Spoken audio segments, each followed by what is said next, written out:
అందరికీ నమస్కారం. నేను అనుకోకుండా ఈ నెల 11వ తారీఖున బాత్రూంలో జారిపడడం, ఆ తదనంతరం జరిగిన మేజర్ ఆపరేషన్ లో 4 గంటలు ఆపరేషన్ చేయడం జరిగింది. ఆ ఆపరేషన్ చేసిన తర్వాత ఆ మొదటి గండం నుంచి గట్టెక్కడం జరిగింది. దాదాపుగా మీ జనగామ నియోజకవర్గ ప్రజల యొక్క దీవెనలు, ప్రార్థనలు, వారి యొక్క ఆశీర్వాదాల వల్ల నేను తొందరగా కోలుకోవడం జరుగుతుంది.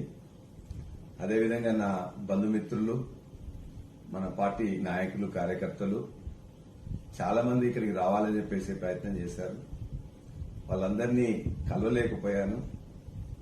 ఖచ్చితంగా డాక్టర్స్ 2 వారాలు ఎవరిని కలవద్దు, మేజర్ సర్జరీ అయింది, మీరు కూర్చోగలిగి నిలబడగలిగేంత వరకు మీరు దయచేసి ఎవరిని కలవద్దు అని చెప్పేసి స్ట్రిక్ట్ గా ఇన్స్ట్రక్షన్స్ ఇచ్చారు. ఇన్ఫెక్షన్ వస్తుంది, ఆ పెద్ద ఆపరేషన్ కి కనీసం 2 వారాలను కలవద్దని వారు చెప్పారు. కాబట్టి మీరు నాకు ఇంత పెద్ద దెబ్బ తగిలిందని తెలిసిన వెంటనే మీ యొక్క ఆశీర్వచనాలు ఇచ్చినందుకు, మీ యొక్క దీవెనలు ఇచ్చినందుకు, నా కోసం ప్రేమతో బాధపడ్డందుకు మీ అందరికీ మరొకసారి నమస్కారాలు తెలియజేస్తూ, ఒక్క వారం రోజులు దయచేసి ఓపిక పట్టండి. నేను మీతోని త్వరలో కలవాలని, మీతో మాట్లాడాలని, మీ యొక్క కష్ట నష్టాలు పంచుకోవాలనే దాంట్లోనే ఉన్నాను.